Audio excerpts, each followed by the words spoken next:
Hello and welcome to the channel. Um, yeah, hi. I created this channel to kinda voice train a little bit because I didn't really do voice training, the fem one, hehe. And yeah, I thought, what better opportunity to just play text adventure games. So I wanna play. It gets so lonely here. Yeah, kinda Yuri text adventure game with the lesbians. Haha, perfect for the Pride month. Am I right? Yeah, no, but that's kind of what I want to do here. I mean, not only Yuri games, but in the future, if you have recommendations for me to voice or to play games to play that, or maybe even short stories, I would also be up for that. If you like my voice, yeah, just put them in the comments. Um, I do want to mention upfront and apologize in advance. I'm not a native English speaker, so it might be I completely fumble some of the English words, the pronunciation at least. So keep that in mind. Please don't be too harsh to me, but I'm always open for critique. So I don't know if you get super bothered by what I mispronounce because I literally never heard it, then hey, feel free to correct me in the comments. That's kind of how you learn or how I learn. So yeah, now let's try to give this really lovely game a little bit of life with my voice. I mean, there's already it's already really alive, but like you know what I mean. I like giving my voice to characters or situations and shit. So yeah, and I should probably put my phone on silent. Did I did I mention the title? This is my fourth take, and I already recorded 6 hours of this game, but I kinda fumbled it the first two times, like not recording the whole screen, and then I ran out of storage space the second time, so I technically didn't record it. Um, yeah, and then I was too dysphoric to upload the third video. Um, yeah, just start. This game has, I think, three endings, at least three obvious ones. Maybe there's more. I don't know. Um, I will definitely go for one of the routes here and completely the whole route. This can take a while, and then if you like it, I could also play the other paths, or first play something else and then come back to here. It all depends on you, I guess. So let's start with it gets so lonely here. And I will have um uh drinking pauses. Drinking pauses? Is it breaks? Yeah, I like I said, not English native speaker. Let's start.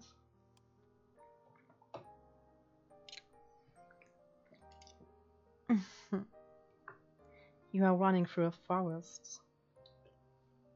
It is late at night, and the sky is as black as pitch. There's nothing to light your way, save for the moon's milky glow. But its rays cannot reach you, not properly. The trees which surround you, jutting out of like eerie monuments to a foreign god, are blotting out most of the light. Damn. um, you cannot see where you are going. Even if you had commenced your flight at a more sensible hour, however, with the light of the sun to aid you, it would be of little use. You do not know where you are going. You have no map, no route, no plan. You are running like a frightened animal, anxious and nervy, with no clear destination in mind. You have no desire as you run, safe to escape. You cannot let yourself be caught.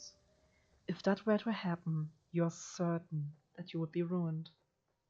You have no choice, therefore, but to keep going, on and on and on, though your feet are screaming at you for mercy. You have no idea how long you have been running. time has begun to blend together. It has lost all meaning. Something sharp snagged at the hem of your skirt, but you do not have the luxury to pause and examine what has happened. Instead, you tug, relatable. Your skirt tears, the sound splitting through the forest, and you stumble forwards with a shocked gasp. You are free, but at what cost? Your skirt has been irrevocably damaged. It might be too late to worry about such trivial matters now, though. If you do not start running again, and soon, she will catch you, then your little pathetic life will be over. You do not know if she is still following you, but you do not want to risk looking over your shoulder. If you were to see her silhouetted beneath a tree, looking at you with that sickly sweet smile which once ensnared you would lose that little nerve you possess. Your legs would lock up, and your blood would freeze in your veins. Then you would crumble. You would fall, but you would not hit the ground.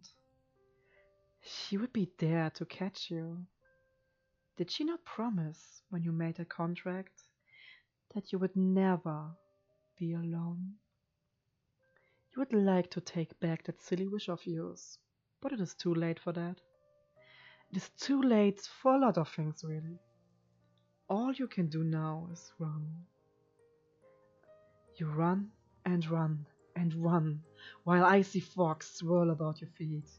It is cold enough to sap the heat from your body, and you shudder from it. It feels as though you are drowning. It feels as though you're being buried alive. Your knees and your shins, meanwhile, are bleeding. You cannot endure much more of this. But if you value your own life, you must. You run and run and run. You run until at long last you reach a fork in the road. There are 3 paths which split off through the forest. Well, 4, if you count the path down which you came. You cannot exactly double back on yourself, though. Not when you have put so much effort into running forwards. You can only press on. The 3 paths are signposted, which is something of a strange sight given you're so deep in the forest. Dark though it might be, you have grown accustomed to the shadows. You can just about pick out the writing on this old, dilapidated signpost, curved and slanted though it is. Your fate, if you will forgive me for sounding cliché, is in your own hands. Now, I wonder, which path will you take? Okay, this will be a major choice. I mean, go to the shore. We are already very cold. The village sounds also nice. That sounds nice actually, but um, a royalty. I mean, going to the castle. We could overthrow the local government. Oh well. Just kidding. But I would go to the castle for the first path we take. I hope you're all on board because, oh, I mean, even if not, we can still do the others later. So, follow me. We are going to the castle. Let's go. So you want to go to the castle? Good idea. All decent fairy tales tend to conclude in castles once they are whatever this means. Put upon hearing it's finally able to wed the handsome prince they once dreamt of. Why bother trying your luck with the shore, which may very well be deserted, or the village, which will be full of dirty, barefoot peasants? It is far better to skip the suffering and go straight to the grand finale. This is very astute of you. I did not realize you had it in you to be so mercenary. I can only wonder what you will uncover during your moonlight manderings. The night is far from over, and your adventure are only just beginning. Adventures. I hope only that you have brushed up on your courtesies. They might come in handy when one is interacting with a sovereign.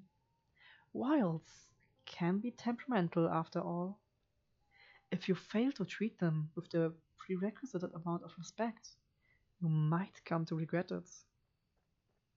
You follow the path which leads to the castle, supporting yourself on very aching legs, which feel ready at any moment's notice to detach from your hips. You're a little more than a wisp of a girl, but you have been running for so very long, and your feet are so very numb. You feel like a great lumbering thing, clumsy and ungainly. The soles of your feet are screaming at you. You need to lie down, and quick. You only hope as you continue to run, you'll find a spare room available for you in the castle. You do not know what exactly will await you at the castle, but you have visions as you run of a vast, opulent dwelling. This dwelling will surely be full of finely furnished rooms, in which you might rest your very head. There must also be a king and a queen inside the castle, you ponder, who will be kind and wise. And what of their children? What of a princess? Every good castle must possess a princess who will take pity on you and your pride.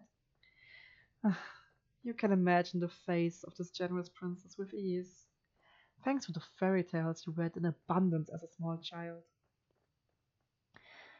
The princess will be fair of hair and blue of eye, with soft pink lips pursed like rosebuds. Her limbs will be slender, her hands dainty, and unsullied from physical labor, and her sensibilities will be sweeter than marzipan. She will be kind to you and compassionate, just like an older sister. You do not know what older sisters are like, though, or younger sisters for that matter. You're only guessing. You're not a complete fool, however. Despite your tendency to daydream, you do have a few reservations. Monarchs do not, as you know from voracious reading, have the best track record when it comes to caring for the peasantry. Was there not a very famous queen who once said, with a cavalier wave of a hand, that the hungry peasants in her kingdom should content themselves with cake if bread was not an option? I will drink something.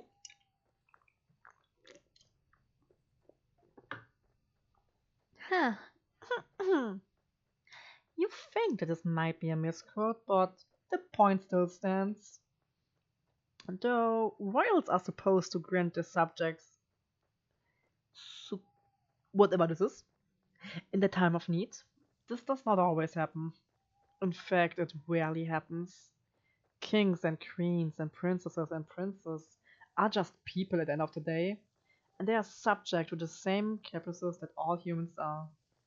They can also be careless and selfish and inconsiderate. There's no guarantee that this mythical princess of your imagination will help you.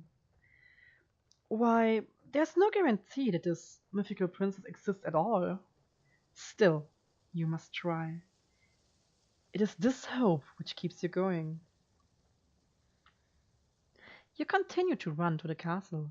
It takes some time before you finally emerge from the woods, but finally you do it. How much time, you ask? I cannot answer that. Did I not say that time had begun to lose all its meaning? The forest is behind you now, at least, and all the awful nightmares which dwell within it. Or are they? It is cold. It is still cold, though, and foggy, and very, very dark. The sun has yet to rise. You can see the moon more clearly now, though, as it hangs above your head, round as any pearl, or orb, or heck, even crystal ball? The moonlight shines down upon the castle, which looms in front of you like a cliffside. The stone edifice of this building is imposing, and and it drowns you in shadows darker than the depths of the deepest ocean. The castle is not at bleh. The castle is not all dark though, not like the night sky above. When you crane your head, you can see that there are lights flickering within, in the narrow slitted windows. It would appear that somebody is home. The king and the queen, perhaps. One of their servants. What, perhaps more pressingly, of their guards. You half expect as you stand there that armored knights will accost you for daring to approach the castle of King and Queen so and so. Do you not know your place, foolish peasant girl with your dirty skirt? Be gone with you. You're not, of course, a peasant. Your family is a wealthy one, or rather they were, before your father made a series of poor financial decisions. Gacha games. You do not look like a young lady right now, though, with your dirty face and your dirty skirt, which are torn at the hem. Need a girl like that, for real, for real.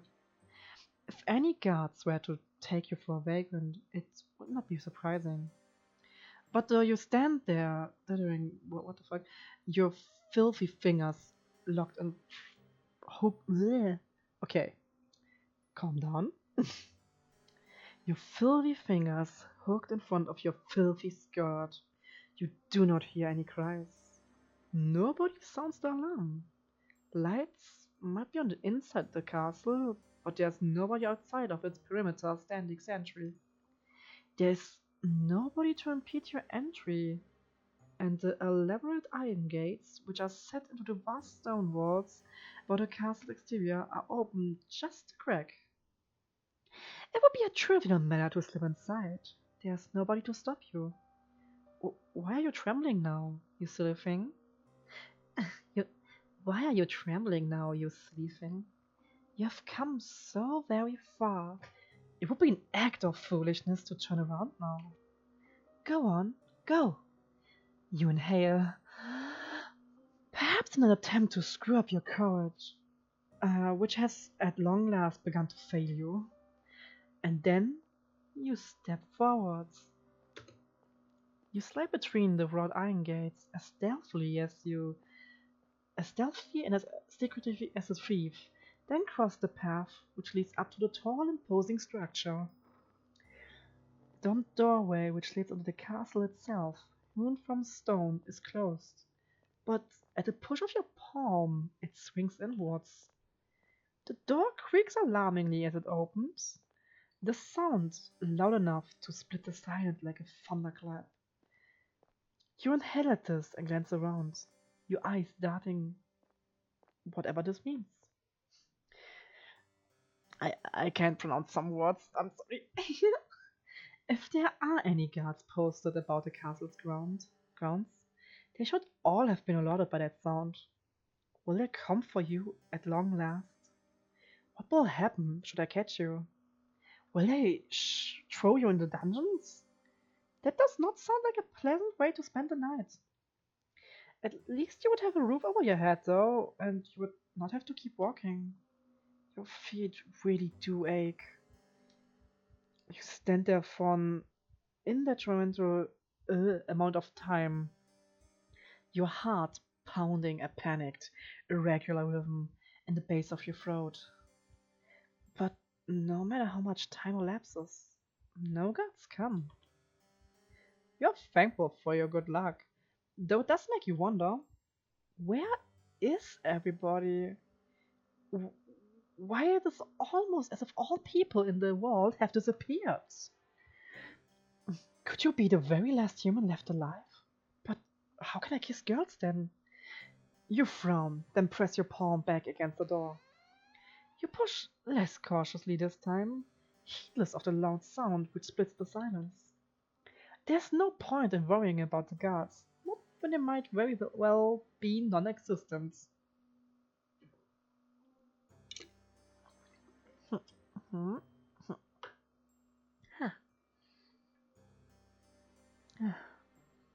Your entry to the castle is secured. You then take a step forwards. The door swings shut behind you, and the resultant slam makes you jump. Ah!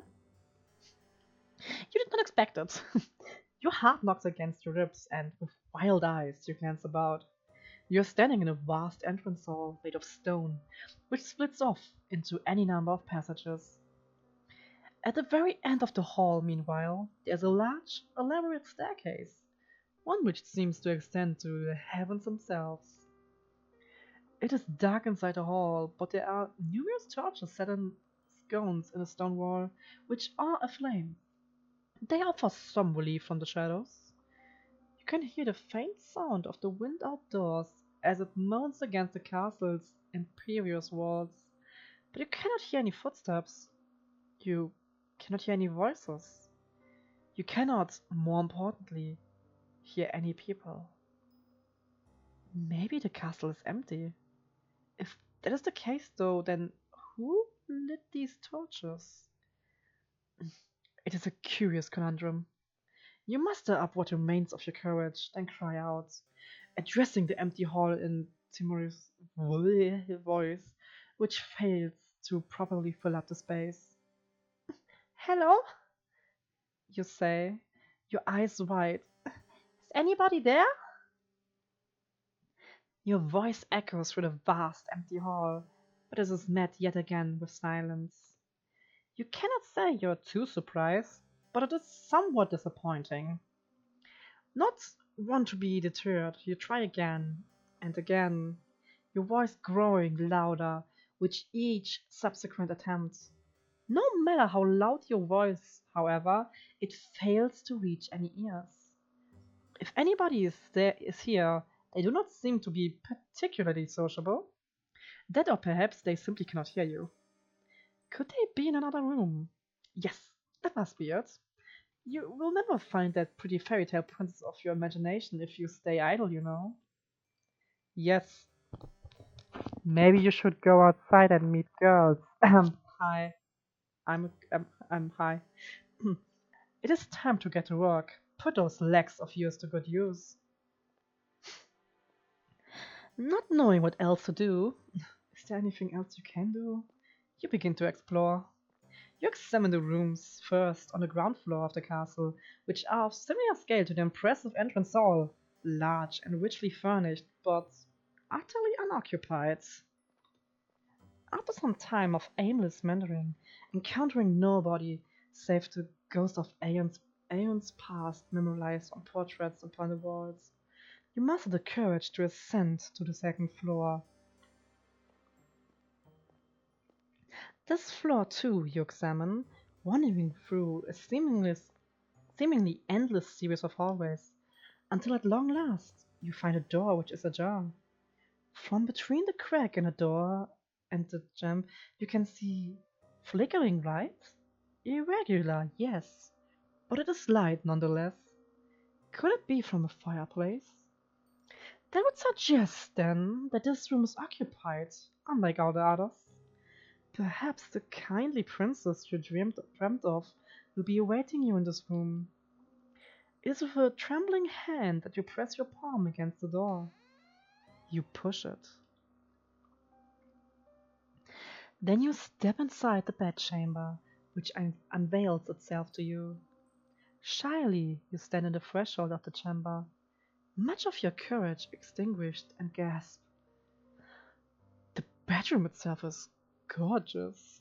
It is a chamber of luxury, and not even the shadows can obscure the fine craft of the furniture within it, nor the rich patterns on the walls.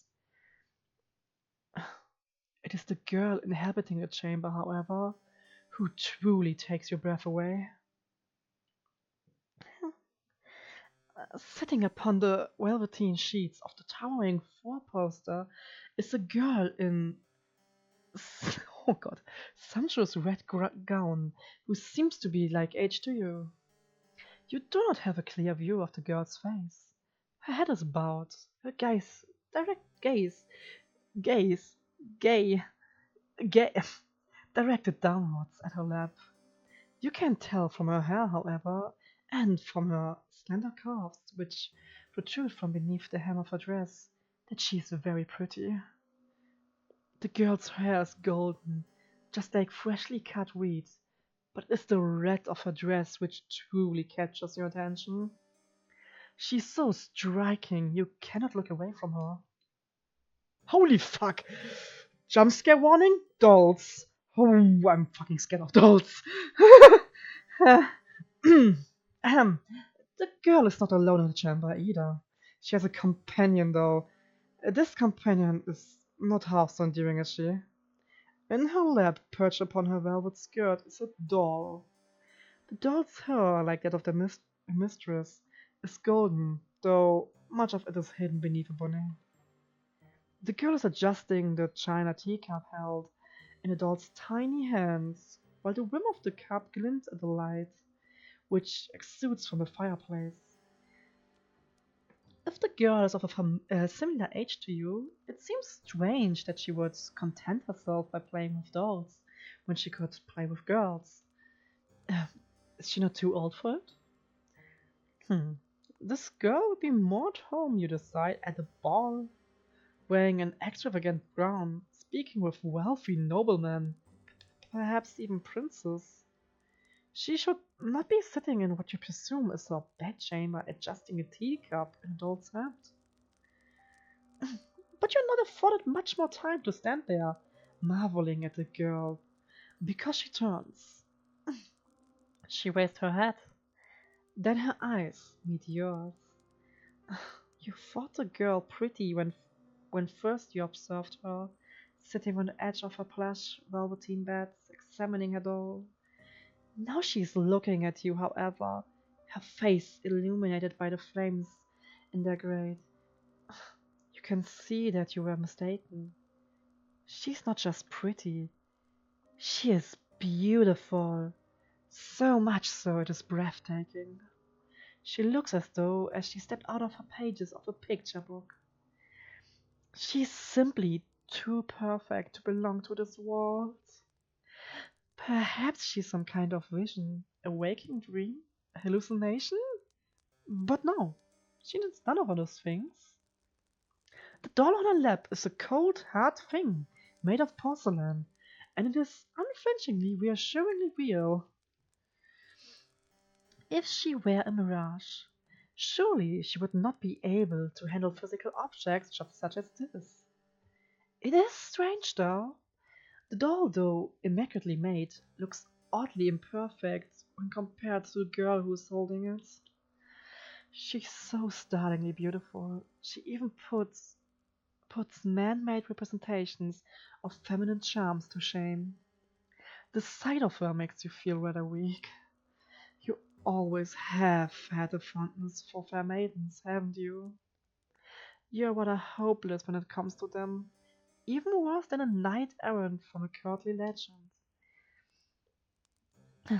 Your aesthetic appreciation is not particularly ladylike, but, well, it's not every day a girl encounters an elegant beauty like this, attired in red, illuminated by the firelight. I suppose I can forgive you for this rudeness. As too can a girl. She does not seem to be the type to hold a grudge. Oh, the girl says in a voice that's surprisingly enough far less refined than her appearance. It is good to see you. I've been waiting. Has she? That is news to you. You blink perplexed as a response on the tip of your tongue, but you are unable to expel it into the ether. The girl is setting her doll aside. Then she stands, the hem of her dress swishing about her legs. Nimbly like a ballerina, she canvasses the space between you. Her room is very large. There's quite a lot of space. Then takes your hands on her own. You must, the girl says, her eyes glow with excitement, be my new lady's maid. It's been a while, but it's such a relief that you finally arrived. I knew that you would. You'd never leave me alone. Not when you know how long I was waiting. Ah, I'm so happy. I will take a sip.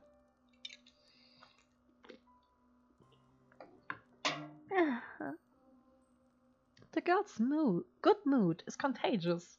So much so, you find yourself being swept away in it. You're tempted to accept any identity she might press upon you.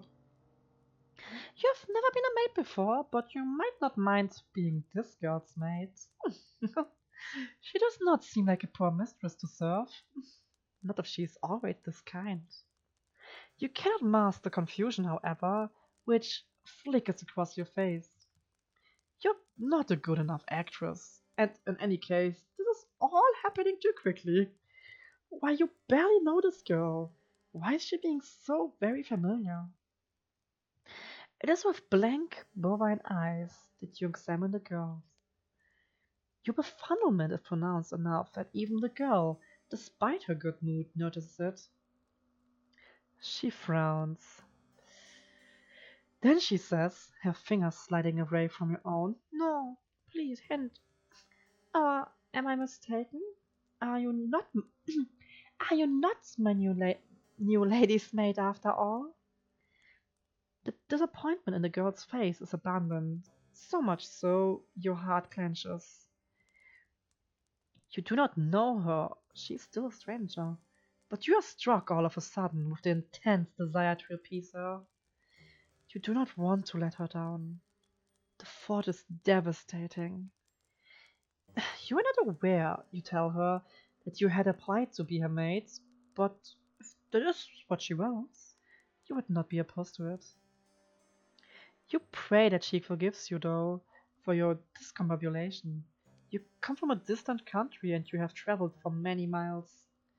You know not where you are, and you do not know who she is. What?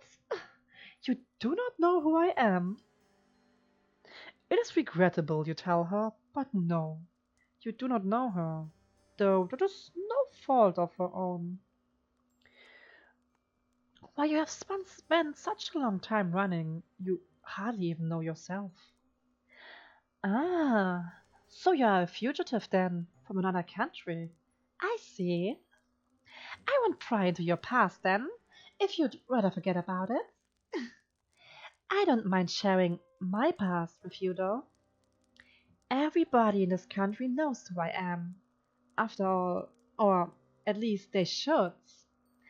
Now, this is quite an impressive boast. If it were to come from the lips of another, you would find it unpleasantly arrogant. You do not think, however, that this girl is trying to show off.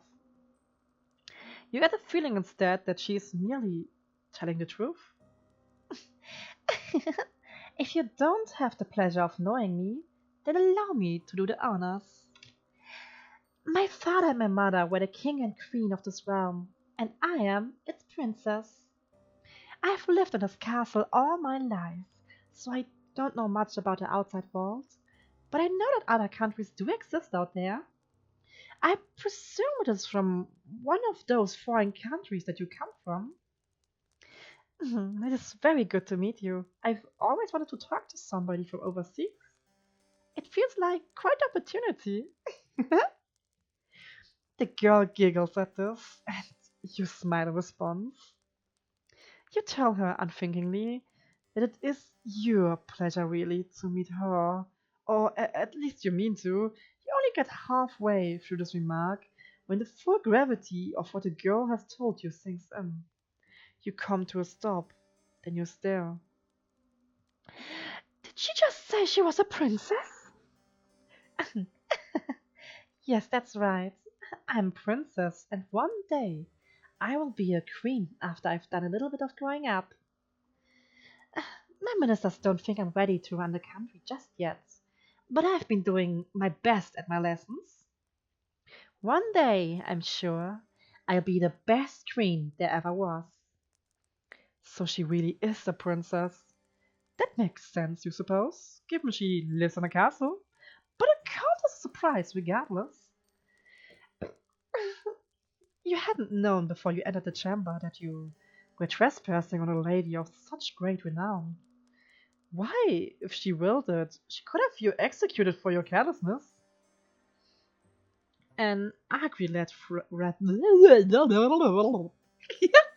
an ugly red flush creeps up your face, a flat flush which is far more lurid than the princess' dress.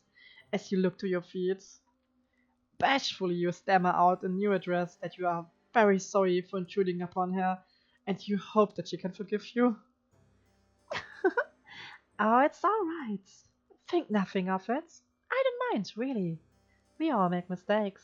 And anyway, you want to know? You said we went. Bleh. You said you weren't from around here. You're not. You are head and silent in affirmation. It isn't a complete lie. You really are not from this country. You are not from this world at all. Mhm. How wonderful. I look forward to picking your brain later. Mhm. All of my servants come from the nearby village. Their tales are all the same, and so are their superstitions. I could do with okay, I would need to drink something. I'm sorry.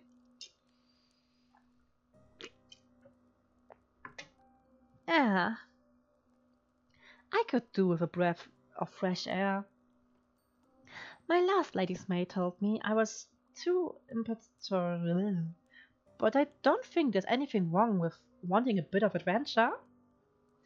Not that I've ever been afforded much of that. I've been shut up in here for so, so long. I hardly ever get the chance to talk to other girls my age. My last lady's maid was older than me, and so was the one before her, and the one before her. Some of the princess's fair mood seems to dissipate as she speaks, her expressions turning by degrees into something rather more pensive. But I haven't seen any of my old lady's maids in a while, or any of the other servants for that matter. They have all disappeared. Now that is quite curious. How could a whole household full of servants simply disappear? That I don't know. This castle was full of servants once. My lady's maids, and my undermaids, and my I try to pronounce this right, scullery maids, and my housekeeper, and my cooks, and a large retinue of retainers. They are all gone now, though. Mm. I think my ministers must have sent them away. I don't know why they would have done that, though. They didn't explain it to me. But then again, they never explain anything to me. They still treat me like a little girl. It is so tiring. She said that her ministers sent her servants away. What of her parents, the king and the queen? Would they not be ultimate authorities in the castle's hierarchy? They would, yes, if they were still alive, but they're not. They died a long time ago. I was raised for most of my life by my servants. Oh, you answer, and then you flush. You hadn't known. It's alright. You don't need to apologize.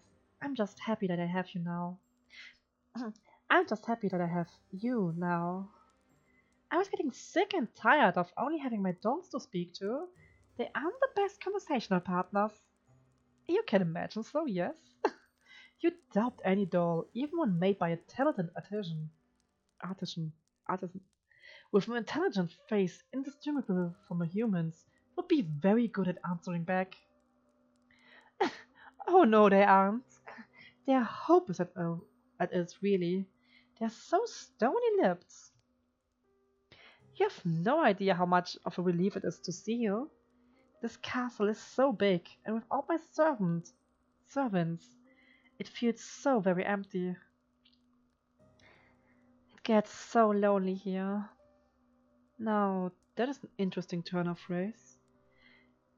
It catches inside your head like a burr. Have you heard it before?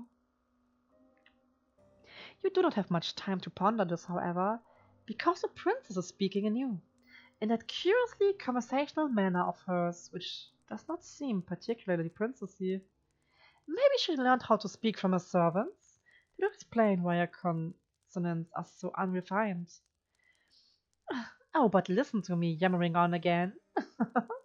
It's a bad habit. I really must put a stop to it. You're probably tired, dear one, from your travels. Would you like me to show you to your room? Yes, the princess announced before you can say anything in reply. I think I'll do just that. I might show you a bit around the castle first, though. It's like a maze in here, and I wouldn't want you getting lost.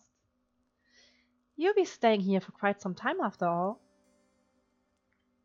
The princess then hastens to take you on a tour of her home.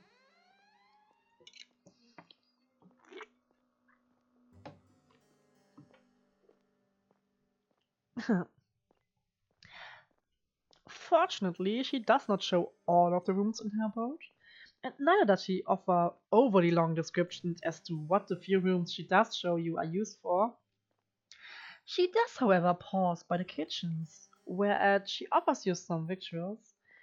Once the growling in your belly has been satisfied, the princess then resumes her journey. She leads you down a dark, twisting hallway, and up a series of equally dark, twisting steps until she arrives, at long last, before a door. The princess pushes this door aside, suddenly, thus permitting you entrance to a small, humble bedchamber. This chamber is not half so opulent as the grand bedroom in which the princess resides, with its resplendent four-poster and its richly painted wallpaper. This room's ceiling is not as high as the singular bed shoved against the wall is thin and narrow. Wait, oh fuck. The walls are an unassuming beige, and the floor beneath your soles is of warped wood. There is a malodorous scent, too, which hangs in the air, one of disuse and general decay. You get a feeling that nobody has slept in this room for quite some time. That will explain why it feels so very cold in here. Though if the princess tour of her castle has taught you anything, it is that it is cold in every room in her boat. Now, here we are, the final stop of our tour. This will be your room, dear one. I hope it is to your liking. The princess, despite her exalted status, looks somewhat uneasy as she observes you, her eyes upturned like those of a loyal dog.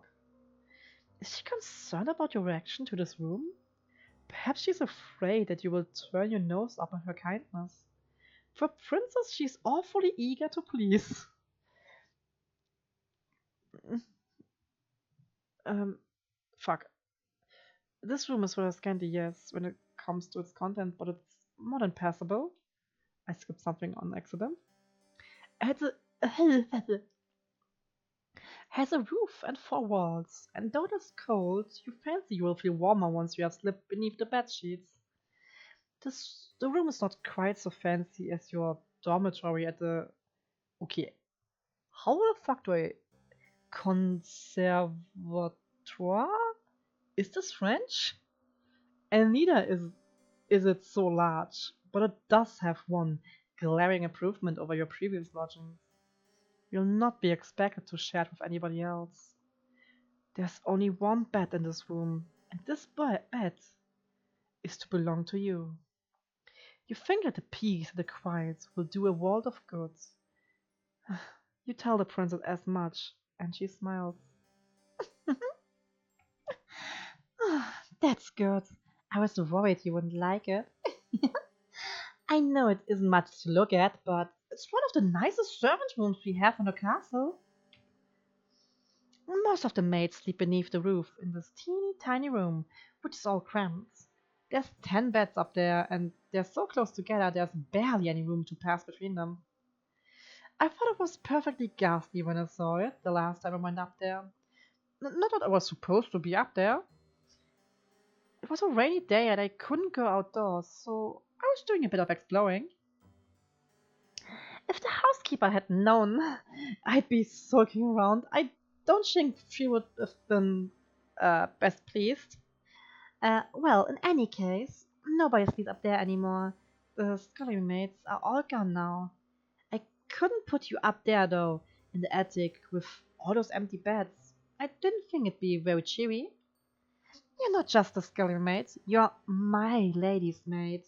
That means you deserve good lodgings. It'd be an insult to offer you any less than this. Now. It's getting late. You'll have to forgive me for rabbiting on. I've heard it's something I tend to do. It's a bad habit, one that's unbecoming for a lady. The housekeepers want me enough times. You reassure the princess to the contrary, smiling as you do so. You do not mind if she talks too much. That's better than not talking at all. Her affable nature makes it easier to spend time with her, manners or damned. You were always scolded too, back in a conservatoire, for your behavior. You know full well how extravagant it can be to be upbraided, not for any particular misdemeanor, but for being yourself. Well, I'm glad you understand. The princess answers with a giggle. I really should be off though. It's bad manners to keep you, especially when you look so sleepy. Get some rest. We can talk more tomorrow. If you don't mind my ceaseless prattle. I'm glad you seem to appreciate it at least. Though I'm sure you'll get tired of it eventually. All of my old mates did. Hmm. The princess departs, and in her absence, you take a seat upon the bed. You're in your bed. You cannot help but think that this is all happening very quickly. It does not seem like a very. It does not seem like very long ago that you were still in the forest, running for your life amongst the tall, imposing trees with their gnarled, grasping branches. The forest might as well be a distant memory now, though. You are indoors, inside a castle, no less, and you have been given a room in which to sleep, and clothes you might wear. It seems premature still to declare that you are out of the woods, in a metaphorical sense, I mean. But things could certainly be worse. You force yourself to stand on legs which feel too weary to support you, and change into the night clothes hanging in the wardrobe. The night clothes do not fit you perfectly, but you are too tired to care about that. You are too tired to care about much of anything. You retreat to the bed and slide beneath its sheets. Then you let your eyelids fall shut. And lulled by the breeze which blows outdoors, you fall asleep.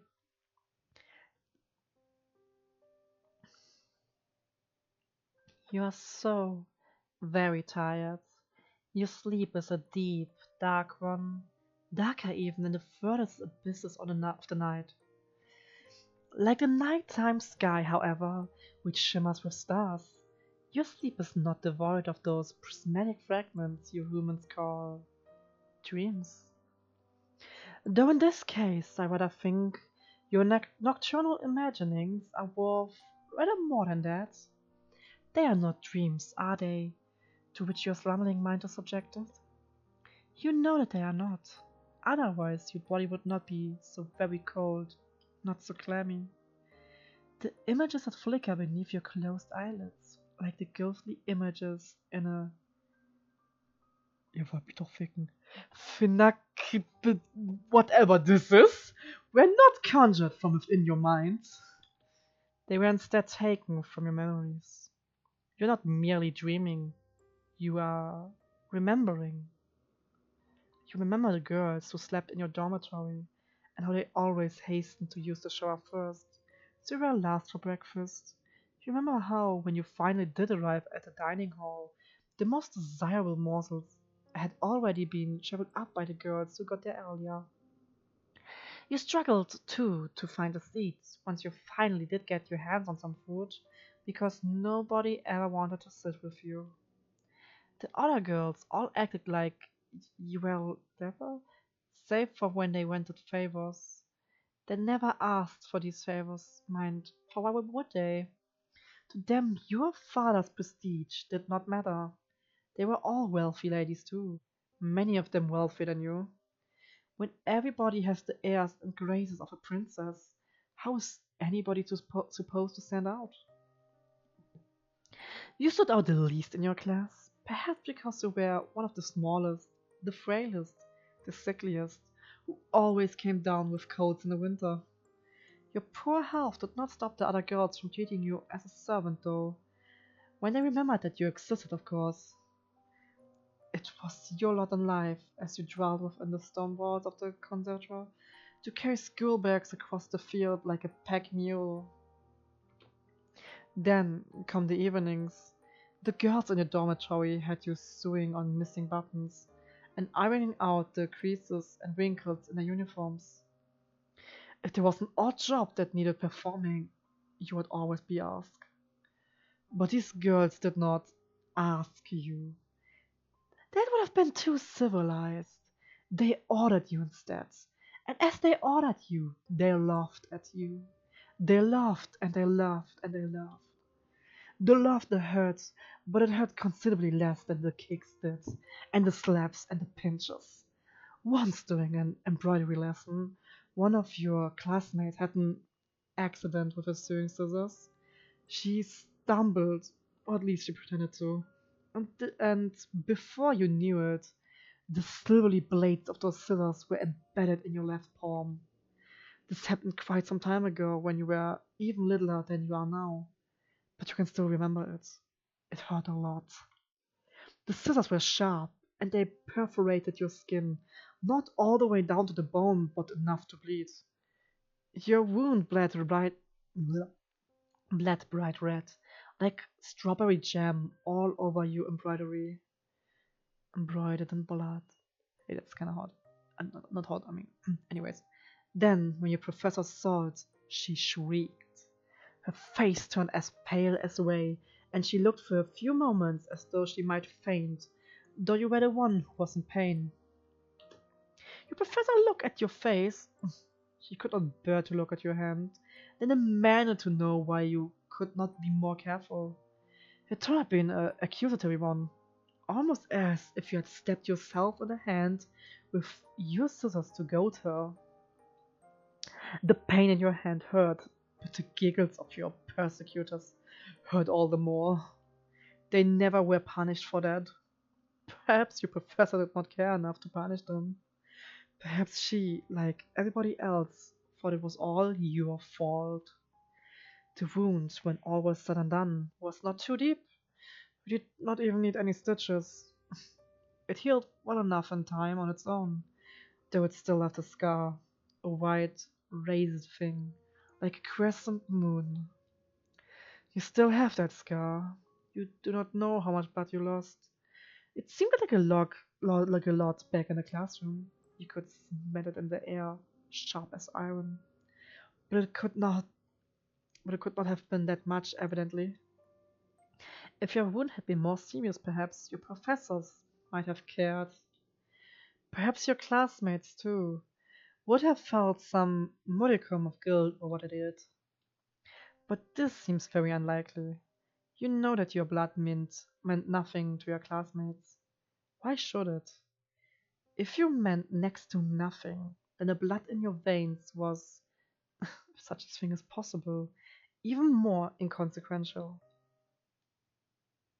Or something like that. You feel disoriented when you wake up. At long last, with the rising of the sun. I should drink something.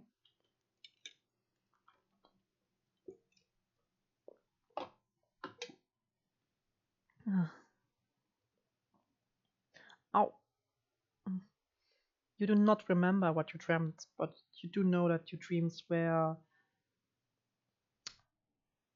You do not think that your dreams were of a particularly pleasant nature. If they were, your heart would not be hammering so. I let ease to glance around. You are lying in a narrow bed in an unremarkable room, one with dull beige walls and a warped wooden floor. Where exactly are you? This does not look like your dormitory in a conservatory, not unless it has shrunk threefold overnight.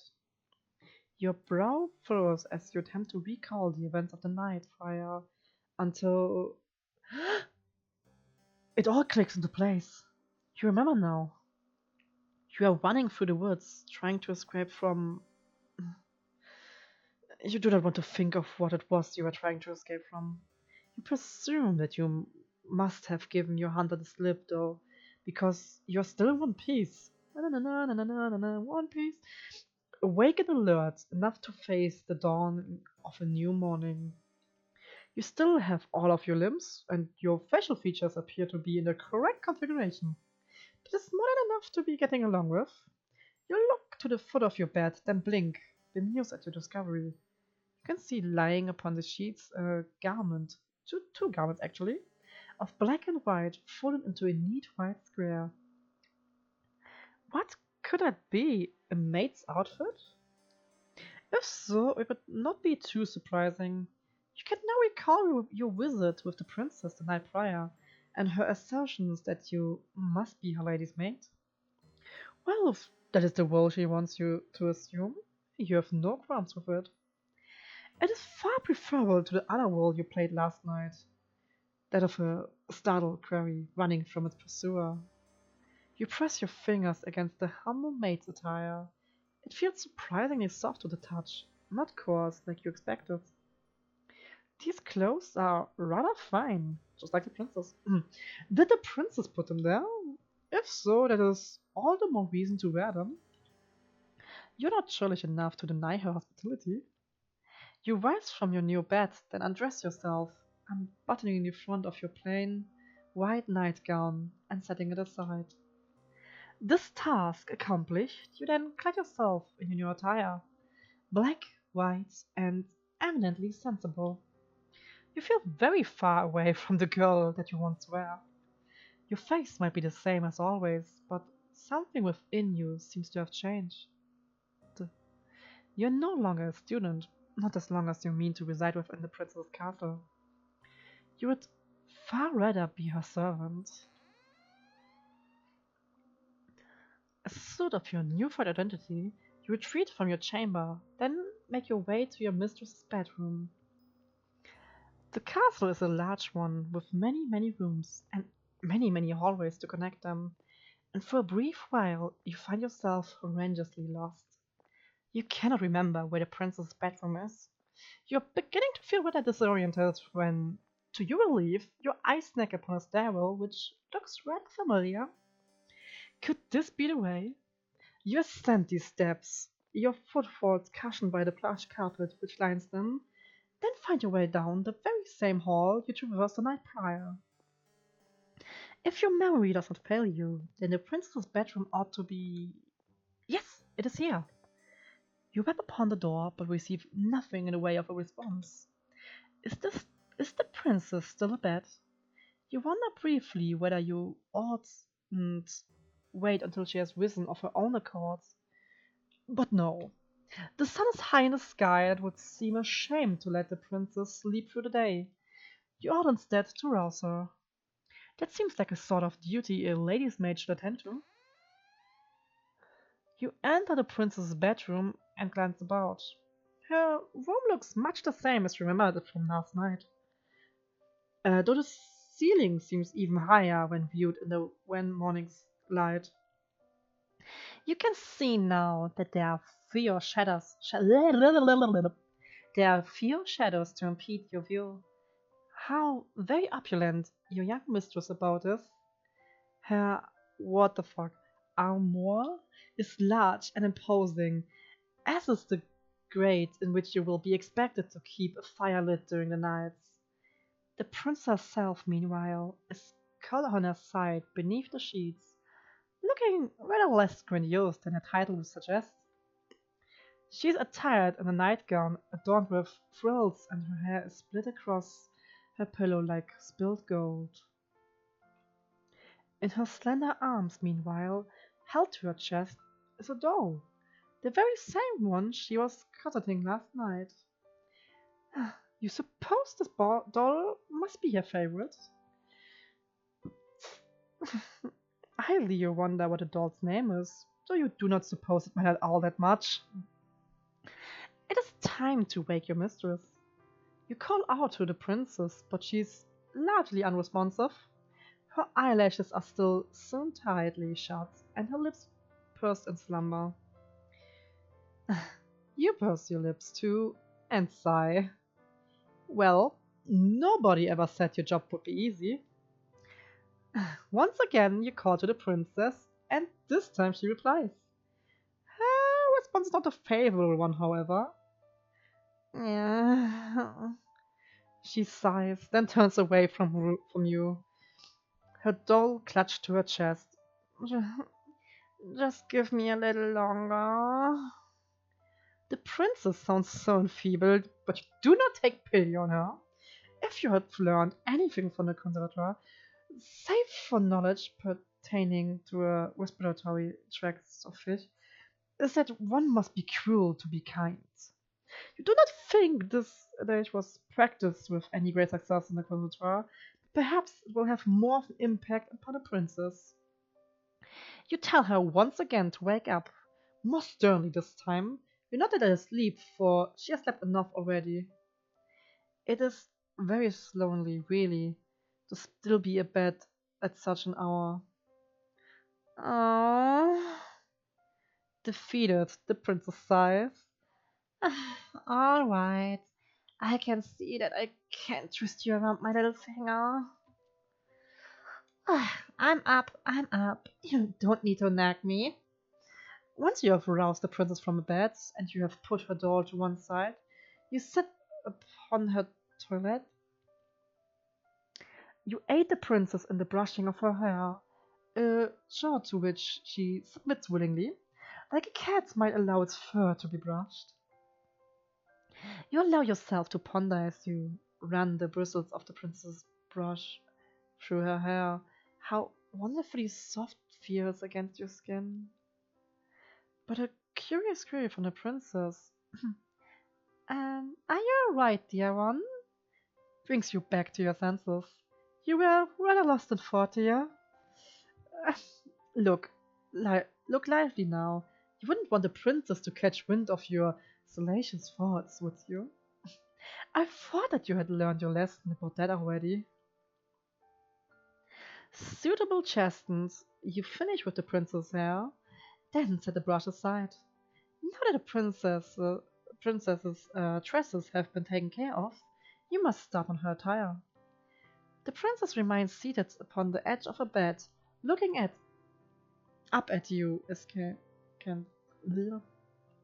She does not ask you to avert your eyes, and nor does she make any motion of divesting herself of a nightgown. It really does seem as though she expects you to undertake this task on your own. Is that alright? You ask the princess as much. You would not wish to impinge on her, upon her modesty, but she only laughs. Yes, that's alright. It's what you're supposed to do. If you're to be my lady's maid, I'm used to being dressed and undressed. I'm not a bit squeamish about it. She might not be squeamish about it, but you are. You have never seen a naked woman before, excepting yourself. Even then, however, you have always dressed and undressed furtively, not wanting to examine your body for longer than strictly necessary. You have never much liked the way that you look. You make a few more mumbled objections, but the princess sweeps them to one side easily. It's alright. I might be a princess, but we are both people underneath all of our clothes. I doubt we will look much different. You're not sure about that. You have not yet seen the princess unadorned, but you already know to look at her face that you are different. She's much, much prettier than you are. But she's waiting, and you do not wish to keep her any longer. You steady no nervous? Your nerves? Nervous, really? Okay, I have to drink something.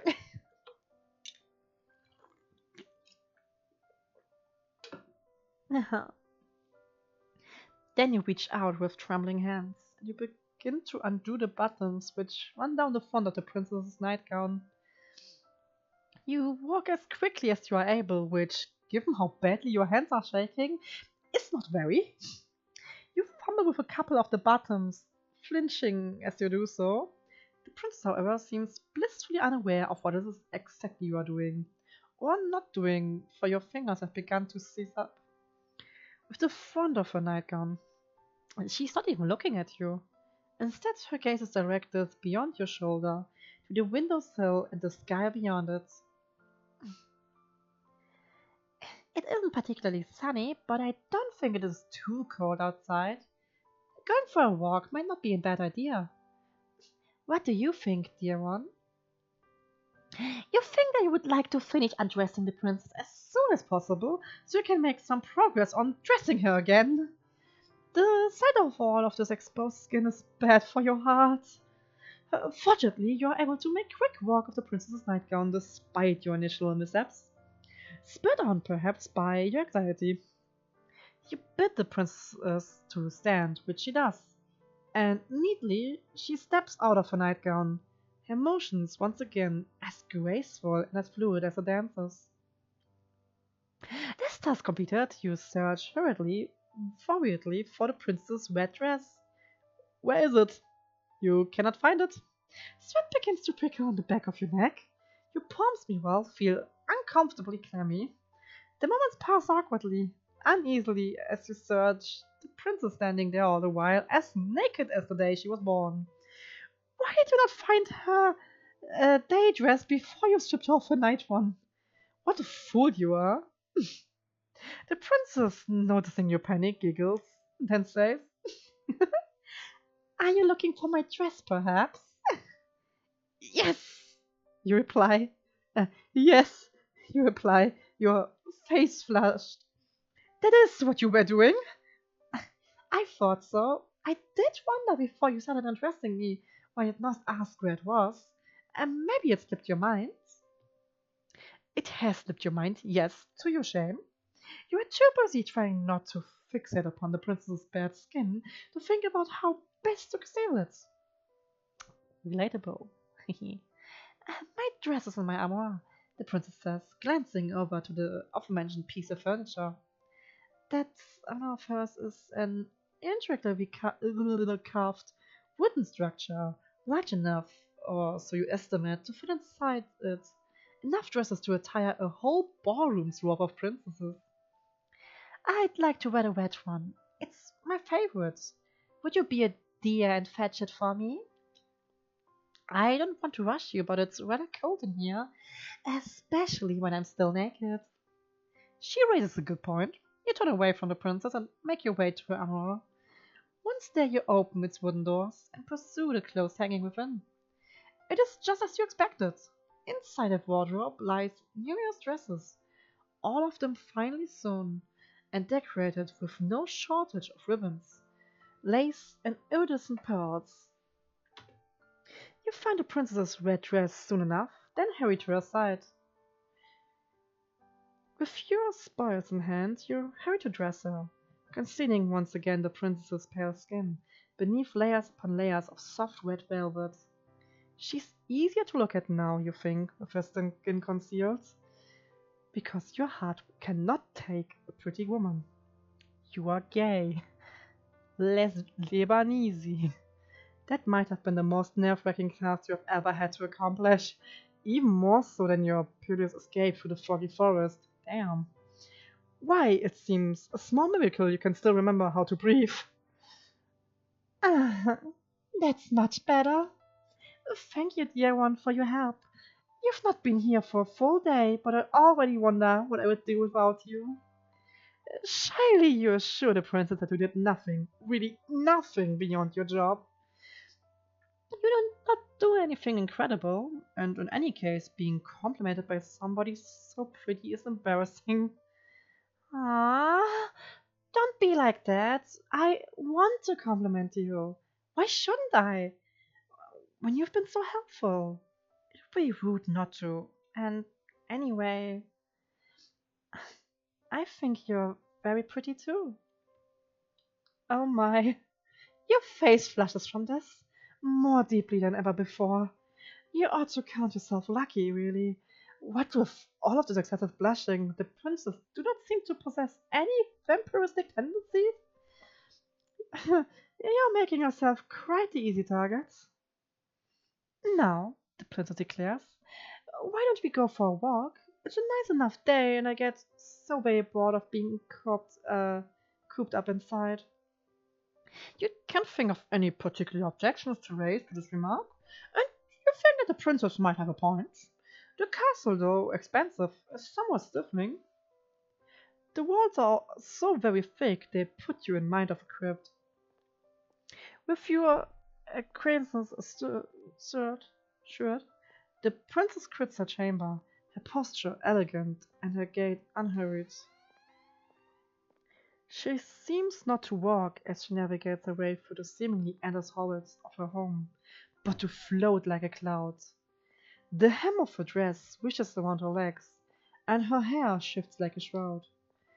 The castle's courtyard, meanwhile, is sadly lacking in comparison to the princess's beauty. The courtyard is fenced in by the castle's walls, which look in the stark midday light tall and imposing, faceless soldiers standing central. Though the sun is out, it is not particularly bright, and neither is it particularly warm. The courtyard itself, meanwhile, is in any state of disarray. The flower beds are in shambles, all overgrown with weeds. It is all rather depressing. The princess's castle might be grand in scale, but the courtyard itself is simple, hemmed in to a claustrophobic degree, like a coffin. The princess, however, seems not to share your dolorous mood. She instead looks elated by her newfound surroundings, her smile unwavering. She gambols about like a lamb, flitting hither and thither. What the fuck, I can't read this. As she examines the weed-infested flower beds. Her frolicking comes to a cease, however, by a bush. One is full of bright red roses. Oh, how very pretty! Do you not think they are gorgeous, dear one? The flowers are not too disappointing, you suppose? They make for a fine spectacle, in fact, a welcome splash of color when contrasted with the dullness and the drabness which permeates the rest of the courtyard. Though the other flowers in their beds are wilted, withered things, it is not so for these roses. They are a rich, bright red, just like blood.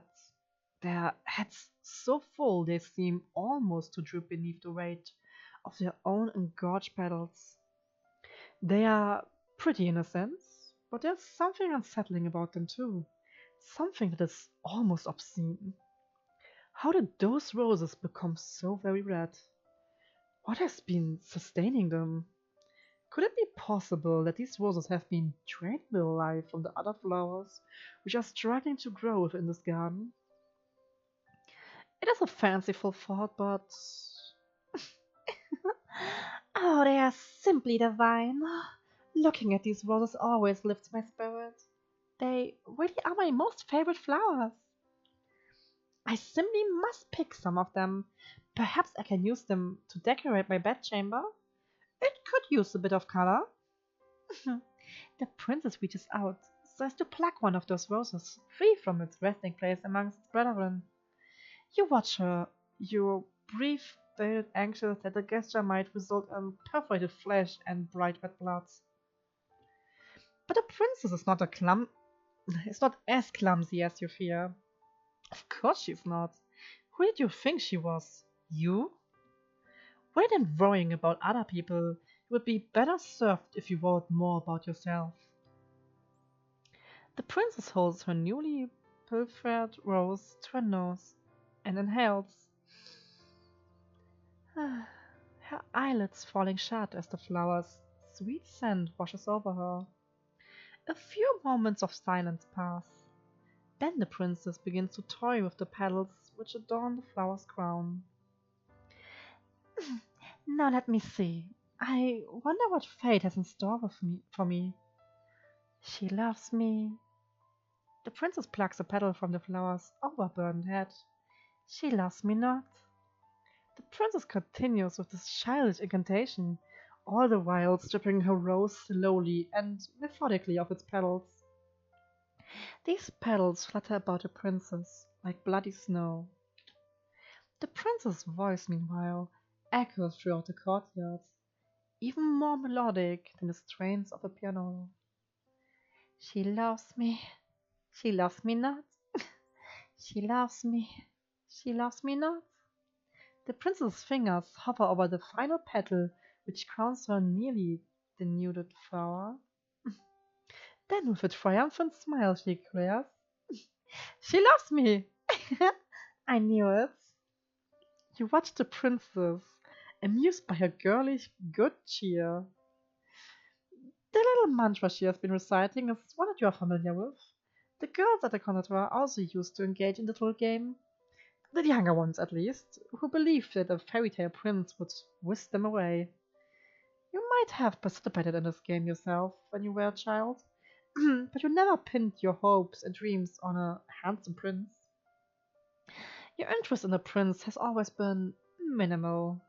When it comes to a fair princess, though, well, that is a different matter altogether, isn't it? Pleasantly you ask the princess whose love it is she wishes to court, a query which makes the princess giggle. Oh, dear one, who else would I be thinking of? Naturally, I was thinking of you. Naturally? She says it so easily, as though you ought to have suspected as much. And indeed, part of you did. You wanted to believe, yet part of you was afraid to. You did not want to be arrogant enough to assume that the princess might care for your affections. You begin to blush, your cheeks almost as red as the roses, while the princess laughs. Ah. Her voice clear and sweet, like a nightingale's song, as though you are the funniest thing she has ever seen. You never like being laughed at when you dwell within the walls of the conservatoire. But it is different with her. You have not known her for all that long, but you are already entranced by her and snort. She has you wrapped around her little finger. Oh my! The princess' laughter tapers off into a series of giggles as, smiling, she wipes her eyes with the back of her hand. That was quite the amusing diversion. But I've just had an idea. You look at the princess curiously. What idea? You can't tell. You cannot even begin to guess with her. I just thought that all this watching must be boring to you. The princess says, tossing the roses stripped stem carelessly to the ground. You should give it a try. Please do. It'll be fun. Oh, my voice. Wait, I have to drink something.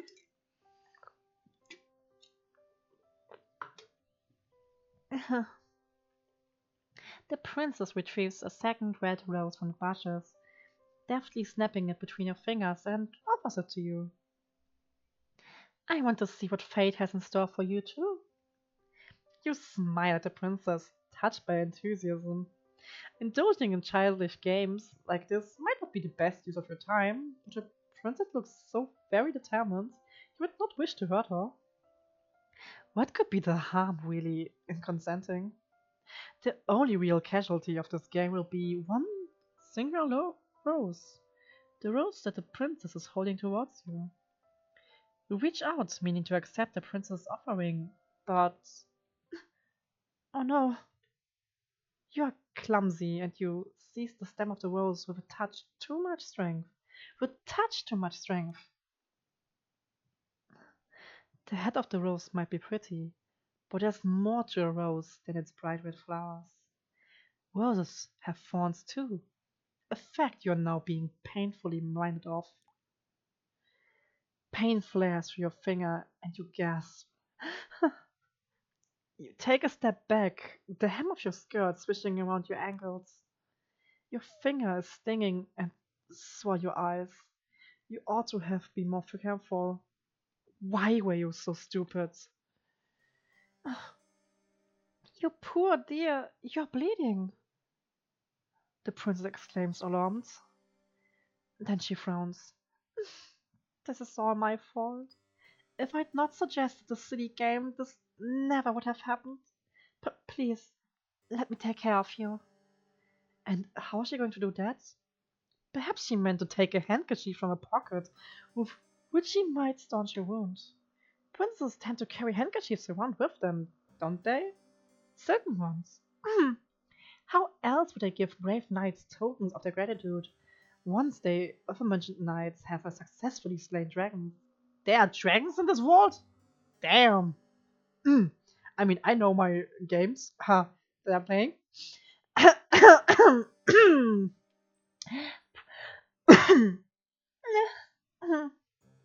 Princess can hardly dispense kisses as favors. It simply is not done. What is what you always thought but please hold still. This might sting a little bit. This princess is anything but ordinary. Rather than take a handkerchief out of her pocket, she instead enclosed her white, slender fingers around your hands. Carefully, as though she is handling a precious object, she raises your hand. Her eyes are fixed all the while on the beds of startlingly crimson blood, which are oozing literally from your wound. She licks her lower lip. Then she dips her head. Uh, she parts her mouth, and with a soft sigh, which borders on the sensuous, she slips your injured digit between her teeth. Oh. So much for Princess not dispensing kisses as tokens of appreciation. This might not be a conventional kiss, but feels intimate regardless, almost startlingly so. The princess' lips, which are as red as any rose, are enclosed around your index finger. You can feel the warmth of the princess' mouth about your skin and the wetness of it. These sensations make your whole body quake. You did not expect this. Tremulously, in a voice which wavers, you ask the princess what it is she is doing. Oh? The princess glances up at you, her mouth still enclosed around your finger. Didn't I tell you? I'm trying to stop the bleeding. Yes, you get it as much, but is there a problem? I'm not making you uncomfortable, am I? It is not, you say, that she's making you uncomfortable per se, but it is rather awkward. You did not expect it, that is all. And is she not worried that that it is unhygienic? Unhygienic? The princess blinks. She's the very picture of innocence. Which is funny, really, given your finger is still nestled against her tongue. I don't know what you mean by that exactly. Oh fuck, I need a second. Mhm. But I've heard it's the best way to take care of cats.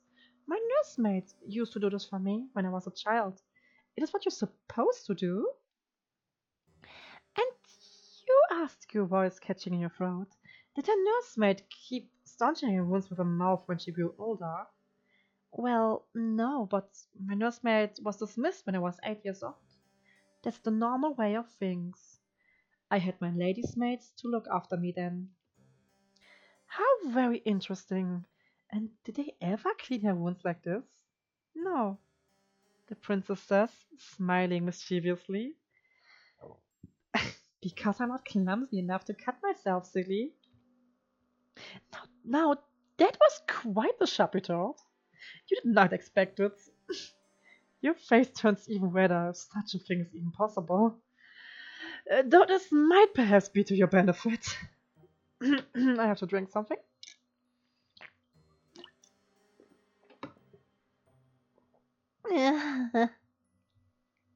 With some luck, all of your blood will flow to your face rather than to your finger, and your bleeding will stop. Has it stopped? Your injury is not a deep one. There should be no need for the princess to keep on suckling, but she still is. Lesbians will see this and wonder if she's into her. Girl, you're not accustomed to intimacy of this nature. It is making your heart flutter. If the princess knew what her mouth was doing to you, you're sure she would not be so very familiar. You feel quite crushingly confident that she would scorn you for your feelings, and deemed an unnatural. It would not be the first time. At this point, you should be used to rejection. It still stings though. It stings much, much more than any thorn on any rose ever could. The days pass, following your misadventures in the rose garden in a relaxed, unhurried sort of manner. Your mad dash through the forest is beginning to feel like a distant memory, so much so you can scarcely recall the raw, naked fear you once felt as you fled for your life. There's no running to be had while you are walking for the princess. You would have nowhere else to run, and in any event, there's no longer any reason to run. The shadows which once tormented you have at long last begun to recede. You can scarcely recall as you lay down in your bed the pretty cruelties you were subjected to by your classmates as the conservator. They no longer matter. Your attention is focused, not upon yourself, but upon the princess. The more time you spend with her, the more you know to care for her. You have become quite besotted with her, but you are yet to realize it. Well, I never. How very ignorant can one girl be of her own feelings? The princess is not half so ignorant as you are, though, despite having spent her whole life within the palace walls. The weight of her own feelings are not unknown to her, and during one stormy night she chooses to make them known to you. You are in the princess's chambers later, perhaps than you ought to be, later than is strictly appropriate. It is dark outside, and there's little save the light of the moon to alleviate it. That and the fire which crackles in the grate. You have only just finished stoking that very fire, and now you rise. You look to the princess who is lying in her bed, and you bid her a good night, as you have many nights past. With a neat curtsy you turn to leave, but the princess' plaintive voice gives you pause. Wait, dear one. Um, do not go. Not just yet. Perplexed, you pause, then look back at the princess. Though she is smiling, her expression is unusually one. Is she alright? Oh, I'm sure I'll be fine. It's just nights like this, which make me feel a little out of sorts.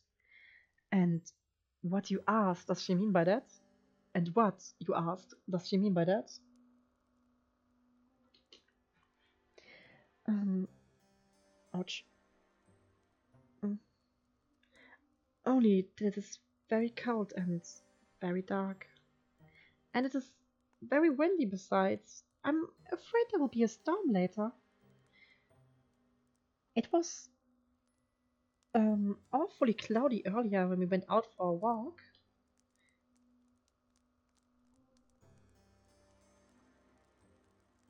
Ouch.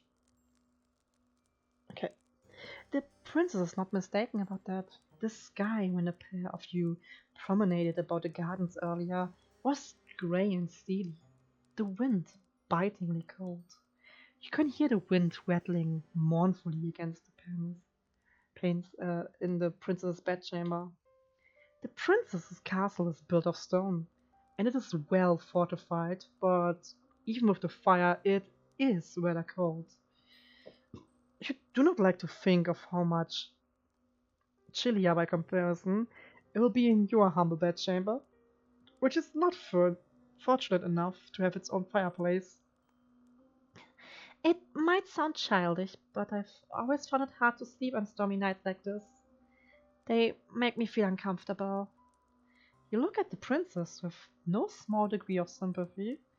No longer clad in her bright red dress, she looks oddly, uncommonly vulnerable.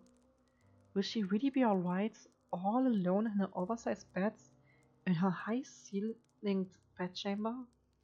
You know it is silly of you to contemplate such a query.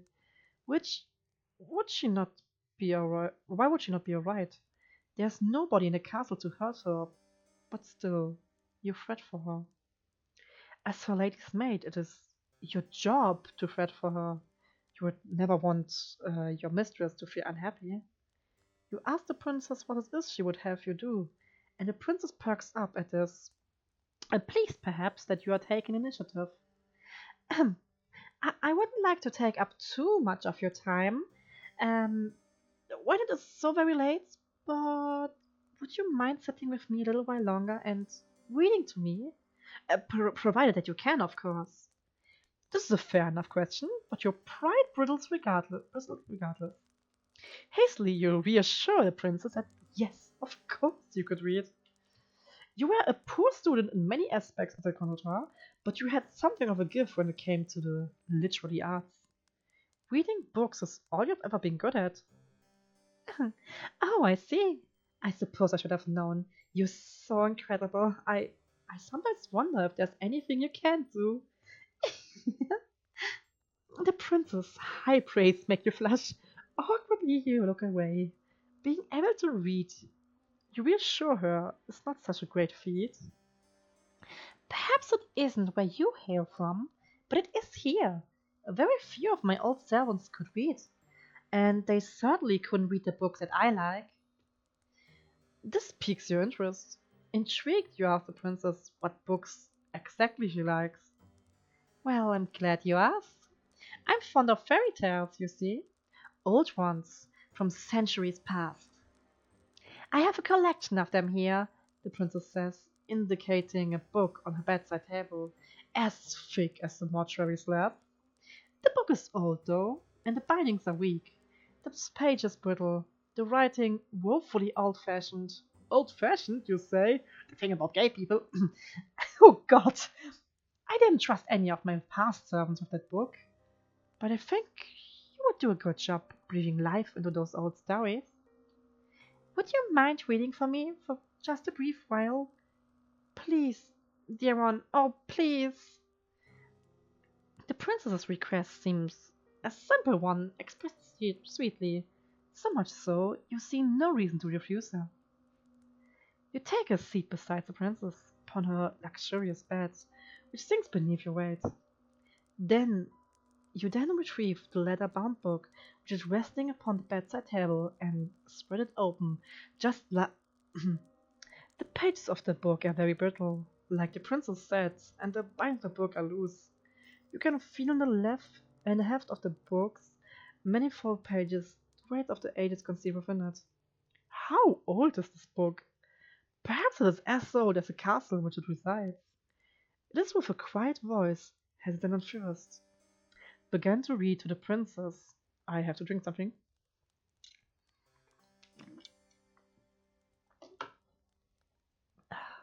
Yeah. A tale of courtly love, which culminates in a lavish wedding ceremony. All the while as you read, the princess listens to you, enraptured, hanging, or so it seems, upon your every word. Once you reach the final phrase embossed upon the page of this aged tome, and they and they lived happily ever after. The princess sighs as though this tale has touched her very soul. Ah, would that there was would that there was a handsome prince to marry me, she says somberly, or better yet, a beautiful princess. At this point, I think I would even settle for a lowly scullery maid. You blush at this idle remark and mumble softly that this would not be proper. The storm outside is still squalling, and you have never been one to raise your voice. You don't expect, therefore, that the princess will ever hear you, but she does. She observes you, her head resting against the pillows, and says, "And what would be the problem with that, hm? As my maid shouldn't my happiness come before any silly ideas of propriety?" Well, of course, you reply. Well, of course, you reply. But for a princess to marry a scullery maid? You're still hung up about that? The princess titters. It is. Don't pay too much heed. I'm just talking to myself. As if anything like that would ever happen when there's no priest around who would officiate it. You think there are greater issues with the princess's plan than the lack of a priest, though she does present a good point. The castle is an empty one. Even if the princess were to find somebody that she loves, there would be nobody to make such a wedding official. You cannot help but feel like you have avoided a good deal of nuisance. But by the same token, do you not feel a touch disappointed? Well, never mind.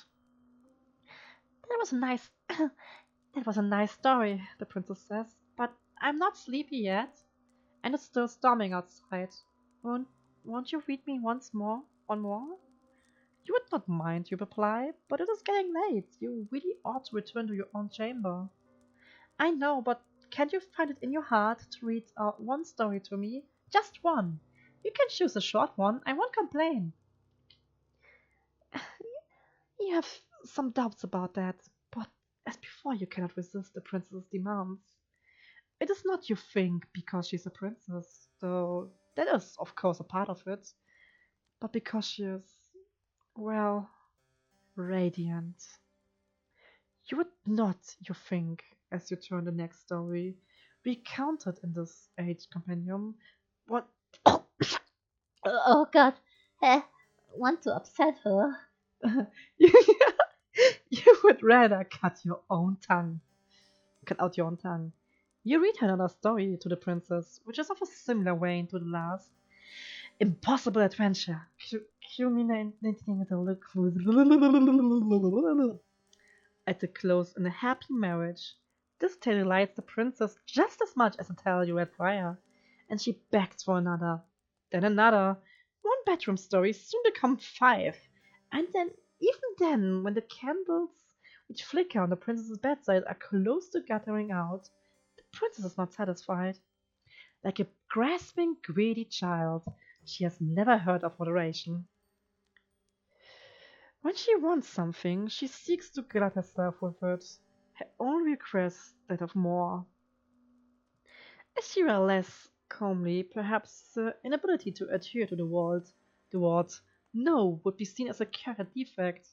The princess is very comely, however, and so when she makes her next request, you almost agree offhand, without considering the ramifications. I think I should go to sleep now, but the storm is still raging. I feel lonely on my own in this big, empty bed, so I know. The princess eye light up like this nice guy in a thunderstorm. Why don't you sleep with me? You stare at the princess, your eyes white as goose eggs. Slowly you blink. Then just as slowly you bid her to repeat yourself. Oh, didn't you hear me? Maybe you've been so busy cleaning up after me, you've neglected to clean out your own ears. I said, dear one, would you like to sleep with me? If that is the question she truly means to ask, then it is easy enough to answer. Of course you would like to sleep with her. It would be an honor. But would it really be alright for you to accept such an invitation? It must be a gross breach of protocol, surely, for a lowly domestic such as yourself to share a bed with a princess. You sit upon the princess's bedside, fretting while she observes with wide, beseeching eyes.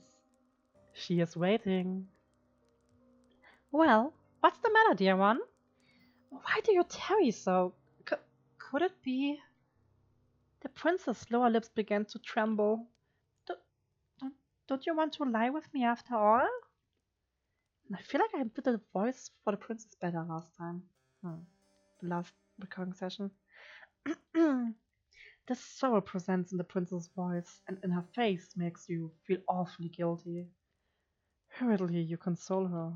You tell her in no uncertain terms that if she truly wishes to partake in your company, then you have no qualms with it. Why would you? Well then, don't just stand there dilly-dallying silly. Come and join me. Come. And that is what you do. After returning briefly to your own chamber to change into your nightgown, Once dressed, you waste no time in turning to your impetuous princess's side. She's already lying in her glorious four-poster bed, awaiting your return as though you are a knight errant gone away to slay some wicked dragon. The princess giggles when she sees you. In your haste to change, you have made a hash of the buttons, and she bids you to come closer. Let me fix that for you, silly. Oh no, you say? I couldn't possibly let you do that. Oh no, I couldn't possibly let you do that. I'm but a servant after all. Should it not be your job to dress her? Maybe so, the princess says, but I don't mind a bit of role reversal. It makes things more fun. You try a few more refutations, but in vain. The princess suddenly discards all of them. Quite at the princess's mercy, she might be even more stubborn than you are. You capitulate to her demands. You let the princess unbutton the front of your nightdress. Then rebutton them so the fabric of your plain gown is drawn shut. Satisfied with her handiwork, she has very elegant hands, the princess draws back and pats the mattress beside her. Now come in. It must be horribly cold out there, but these sheets are warm. Coyly the princess smiles. And so am I. You feel warm yourself as you slip into the bed beside the princess. Your face is as red as the gown the princess so often wears, as red as the rosen in the garden in the castle grounds. All the while your heart is fluttering.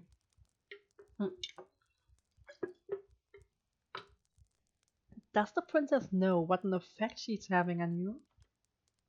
Surely she must. How could any woman be so blind? There, the princess exclaims, once your body is lying beside her. That is much better. Do you feel cozy now, dear one? Mhm. You swallow, and with a shaky voice, you reassure her. Yes, you are cozy. You are quite cozy indeed. Very good. The storm might be raging outdoors, but it can't get us here. I know when I'm with you, I will be safe. It's strange, but the princess reaches out, then takes your hand in hers, twining your fingers together like a chain. When I'm with you, I feel so very light. It's as though nothing in the world can hurt me. You make me feel safe, so I want to make you feel safe too. I'll take very, very good care of you. I promise. You return her smile with one of your own, touched by her thoughtfulness. Though something about her promise does make you wonder. Should not be your job to look after her as a domestic? In a way, the princess replies after a pause. But you've been taking good care of me already. Now I need to return the favor. As a princess, I'm supposed to look after her after my vessels. It's all part of the job description. You were unaware that being a princess came with a job description. You thought the profession came with far fewer written responsibilities and far fewer forms of sign than, say, becoming a doctor, an astrophysicist, or mathematician professor. You tell the princess this, sleepily, and she laughs. You do say some funny things, dear one. I think you must be tired. Rest your head. You've been working so hard. I think you deserve it. Yes, you think. Only half conscious. You think you deserve it too. You have been working hard for a long time. Have been running for even longer. But now, at long last, you feel like you can let your fears go. Your eyelids begin to droop, your body beleaguered by a sudden, all-consuming fatigue.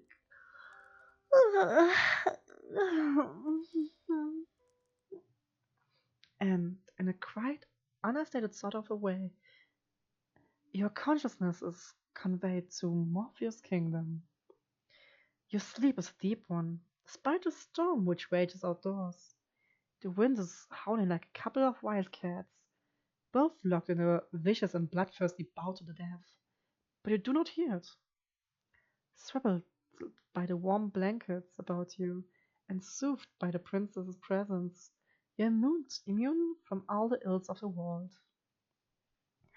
When you are with the princess, you feel safe, secure, and, yes, you even feel loved. It is a pity, then, that these feelings do not last for very long. You know that something is wrong, catastrophically so, the moment you open your eyes. Your thoughts are hopelessly jumbled, but you are certain that when you fell asleep it was in a bed, a nice, warm bed no less, beneath soft, comfortable sheets. You are not lying in a bed right now, though. You are not in fact lying at all. You are standing instead, against a cold, hard wall made of stone. The curve of your back is pressed against the wall, so intimately you can feel its icy chill seeping through the fabric of your nightgown. Your feet, which are bare, are solidly pressed against cold, unfeeling stone. They feel so frigid, you cannot help but tremble. You are trembling so much you can feel your teeth chattering together. They sound like castanets. The sound is almost jaunty as it echoes through your cell, for that, it, for that is indeed where you are. The princess's bedchamber, when you fell asleep, is a thing now of the past. You are standing instead, you realize, with a sharp start in the cell of some great underground dungeon. You swallow, and when you do, you can taste something bitter on your tongue. Your stomach is beginning to churn with anxiety. You feel like you are going to be sick, a feeling which wells up inside you to a staggering degree when you catch notice of the stench. You are not, you realize, the only one in the dungeon. There are others here, others attired in the same black and white outfits of servants, which look much like the dress that you once wore. The others who are with you, however, in this expansive cell, manacled up to the walls, are in no fit state to speak to you, nor to tell you of their plights. They are all unfeeling, unseeing, unbreathing. They are all dead. You cannot approach these servants to check their pulses, for you yourself are restrained. But even if you could, there would be no point. There's no way any human could survive the wounds which have been inflicted upon these sad, slumped bodies. Over there you see a woman slumped, the front of her once white apron stained with blackish blood. There's a gaping wound in her stomach, one through which her entrails have half escaped in some sort of underground goop which once had been pale pink. There's another woman slumped beside the first, of a smaller stature. She is skinnier. Maybe she's not a woman after all, but an adolescent like yourself. She might even be younger. The girl's age, or lack of, did not preclude her attack from inflicting upon her horrors. Alas, for her body is even more mutilated than the first. Her body is peppered with even more weals, and her face has been half smashed in. Only one eye remains, staring fixedly at the wall opposite her, in the ruined remains of what was once her skull. Over there you see a woman who is missing both her arms and her lower jaw. Over there you see another who is missing her entire lower half. Where have her legs gone? For a walk? You have no idea. The injuries inflicted upon these bodies are ghastly, but their advanced decay is enough to turn your stomach. You know not how long these carcasses have been lying down here, but they have begun to putrefy. You fear a similar fate might befall you. Should you stay here, you need to escape. Fitfully you struggle against the manacles which bind you, but alas, it is no use. You cannot free yourself from the walls. Your restraints are much too strong, and you are much too weak. Panic rises up in your throat, cold and icy, while terror seizes your heart. This, too glacial, but I don't know. It is obvious that escape is impossible, but still you squirm and writhe, like a rat caught on a firestorm. There's little point, however, to your struggles. You succeed in nothing as you attempt to free yourself, save making your steel manacles dig into your abused wrists more sharply than ever. You gasp. That hurts. Well, you ought to have known that would not work. The very definition of insanity is, you know, performing a set action over and over again, hoping for a different response. In that sense, perhaps, one could argue optimism is not so very different from insanity. Now that, now, that's an interesting point to consider. Would you not agree? No, evidently not. You're still trying to escape, you foolish girl. As if that will do you any good. The clangorous rattling of your steely restraints is rather starting to get on my nerves. You're making enough noise to raise the dead down here in your dark, dingy cell, and all your screaming is hardly helping your matters. I wish that you would cease this infernal racket, but I know you will not. Nothing I say could ever get through to you. Not that you have ever listened to me in the first place. Perhaps you would listen to her, though. Is she not your kind, considerate mistress? Mm, look now. She has come all this way into the dark depths of this castle's cold, inhospitable dungeon to see you. Is that not kind of her? Oh, dear one! The princess thrills, entering the dungeon with a series of light, lilting steps. It would seem like you have finally awoken. How are you? Based on all that infernal racket you've been making, it would seem like you have no shortage of energy. Balefully you turn your head so as to meet the eyes of the princess. She is standing but a few paces away, beneath the roughly hewn stone arch, which bids one entry, but rarely ever an exit, to the dungeons. The dungeons are dull and drab, but the princess is wearing her favorite red dress. It is so bright and brilliant that, for a few moments, it hurts to look at her.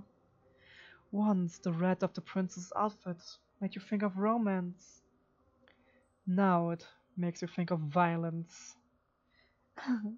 You must forgive me for leaving you down here for so long. That was unfair of me. I did think of waiting here with you by your side until you awoke, but... Once again the princess giggled, a light airy giggle which does not at all suit the situation which you find yourself. A dungeon is not a fit place after all for a princess. It is horribly cold here, and so very drab, and there's nowhere nice and soft to lay my head. I could have brought my pillows down from my bed, I suppose, and my blankets, but then they would have gotten dirty, and that would be a disaster. I need to be more careful. I won't have anybody left to clean up after my messes soon. Not when I've dispatched of you.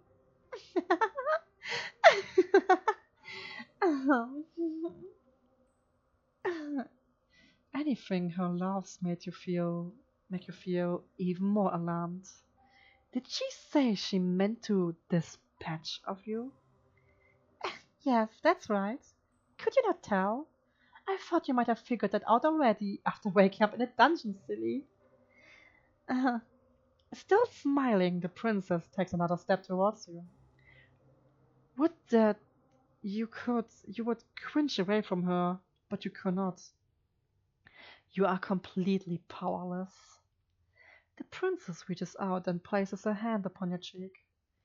Your skin is very white, and though her touch is cool, it is less so than the frigid air in the dungeon. Though your body is aching, the princess's touch is gentle, and you find yourself leaning into it subconsciously. Drinking.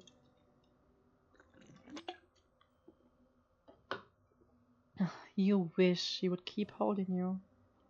You wish she would keep touching you.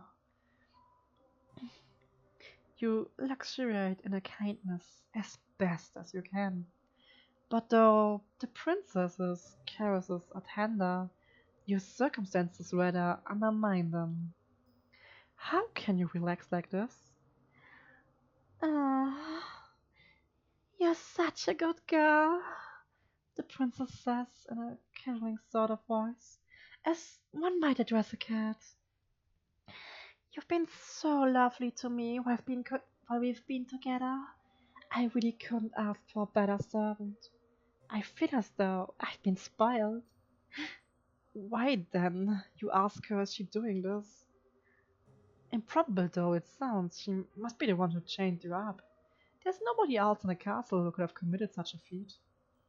Everybody else is dead. Oh, why yes, how very astute of you. I was the one who orchestrated all of this. Naturally. Naturally, she says, as though her betrayal is a matter of course. Naturally. Why, you asked, is this so natural to her? What does she mean to do with you? Oh, only what I've done to all of my other servants.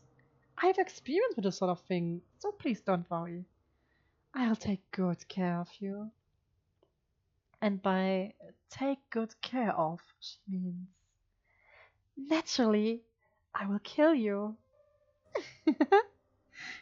That is again that word, which seems grossly inappropriate, given with all what has transpired. Naturally.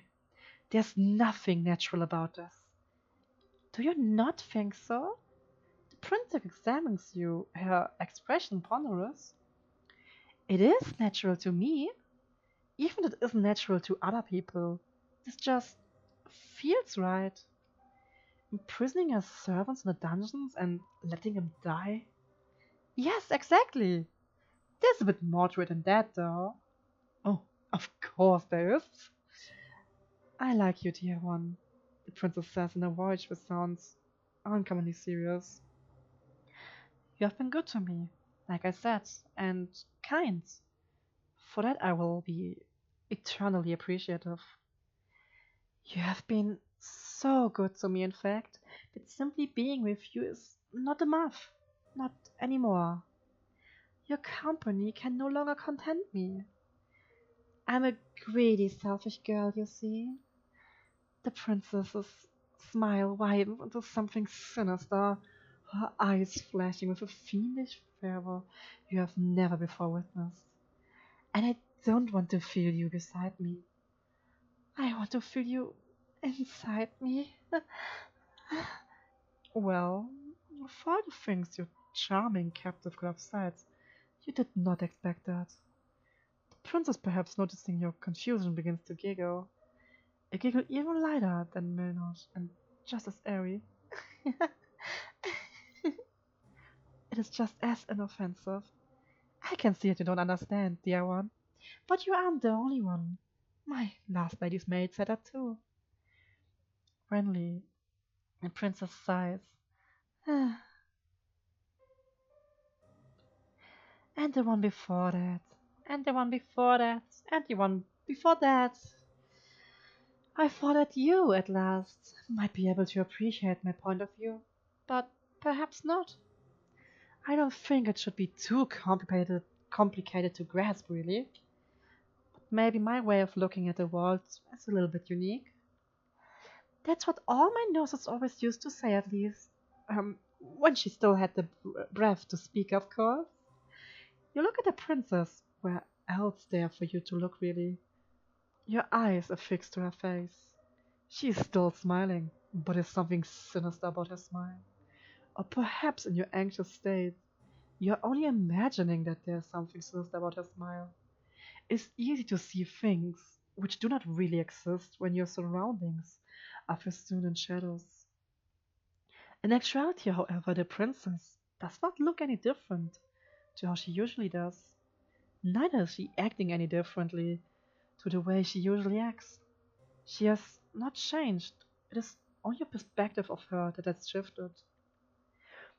Tremulously, you ask the princess what she means, a question the princess is only too happy to answer.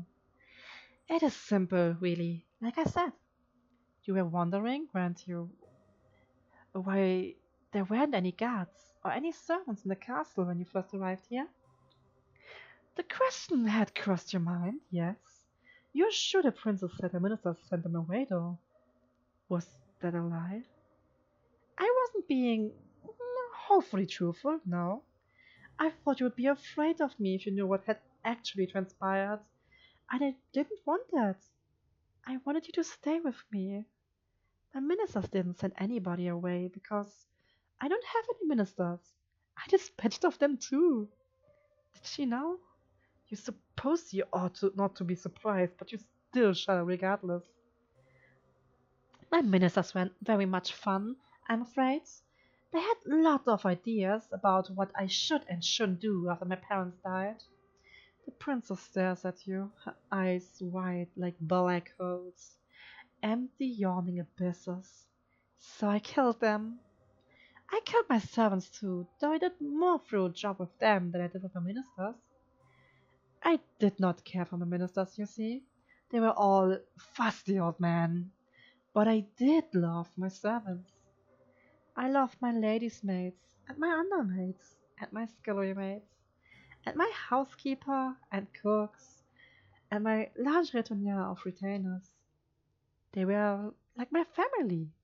They raised me in my parents' absence, and I adored them. They were so very dear to me that I had no real choice. I had to eat them. Does that follow?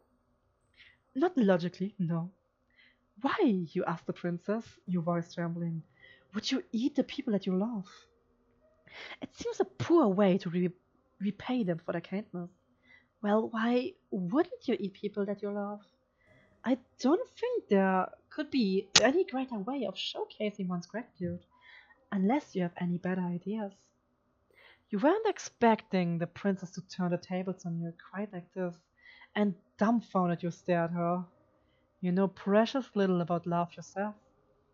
So it is hard for you to form a convincing rebuttal, but you muster up a few token arguments.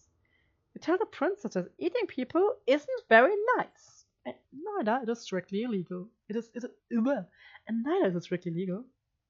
A better way to show your gratitude to your servant would be with increased wages or increased holidays. The princess listens to your arguments, her expression exude, like a student poised to take notes in a very important lecture. Once you're finished, however, her concentrations fails her. Her shoulders begin to shake, but it's not with remorse for what she has done. Instead, she's laughing. Oh, dear one, that's very funny. But why should I care about the law? I'm a princess. One day I'll be the queen. I am the law. That is a good point, but would eating people not turn our subjects against her? What subjects? I'm no fool, you know. No matter how I might act, and I know what happens beyond the castle's wall. I know all about the plague. Once I might have had a populace of to govern, but they're all gone now. I'm a princess and nothing but name only, a monarch without any subjects.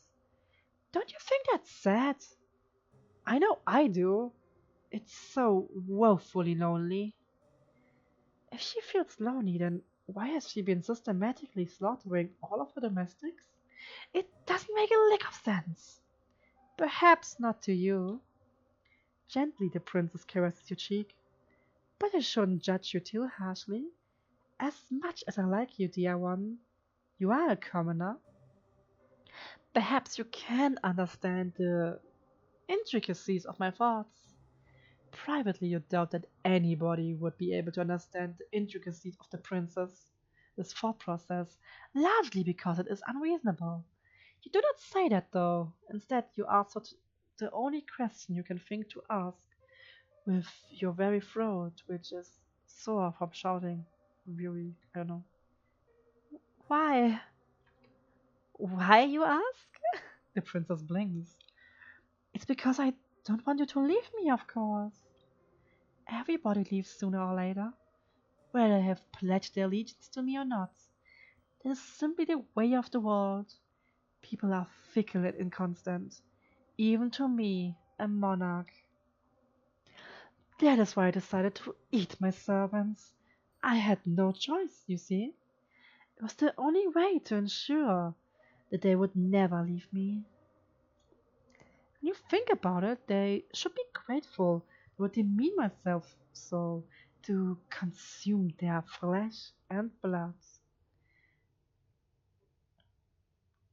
Okay. I am a magnanimous ruler, you see, and I treat all of my subjects equally. I love every single one of you, and naturally, I love you too. You have been awfully nice to me, and you are very pretty alongside it. If you were a plain, ugly girl, perhaps I would not shower you with affection quite as intense as this. But you have captured my heart. I think you're lovely. So I will bestow upon you the highest honor I can conceive of. I want your body to mix with mine. Then we can stay together forever and ever. The princess leans in. You can feel her soft silken hair brushing against your cheeks. You can feel too the warmth of her breath as it goes against your skin. It is cold in the dungeon, but the princess's close proximity is perverse, though this might sound something of a comfort. Her eyes are wide, and her lips are so red.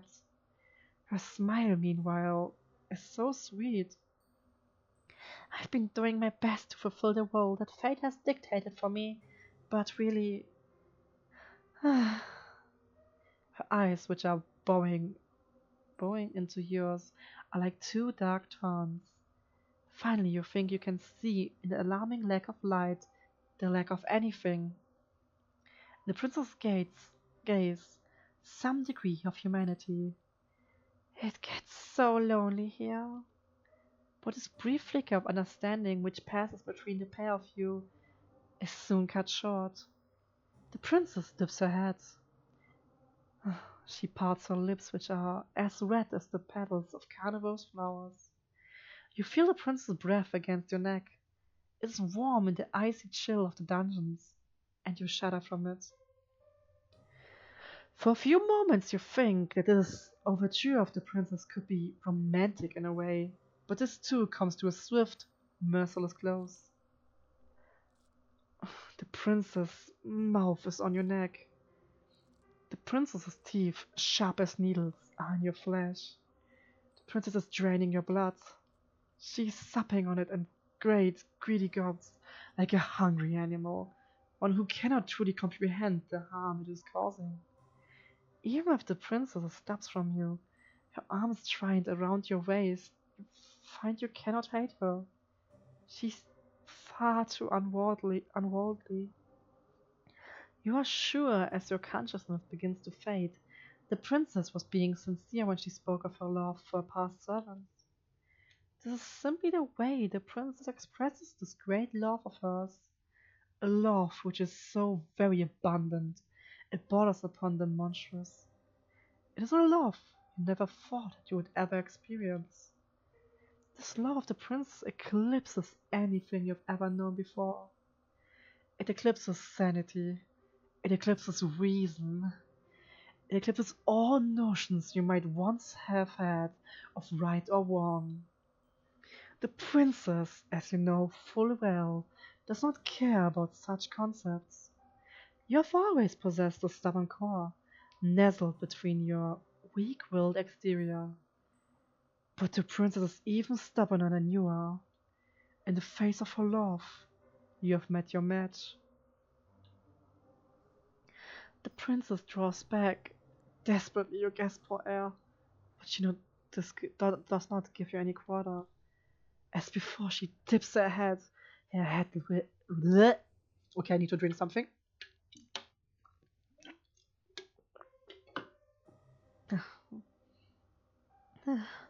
Her red lips redder still with your blood, then splits apart her jaw. Her teeth, which are impossibly inhumanely sharp, glint wickedly like knives. Then she tears out your throat, the front of your nightgown, as white once. Now it is red. There's so much blood you can smell it in your head.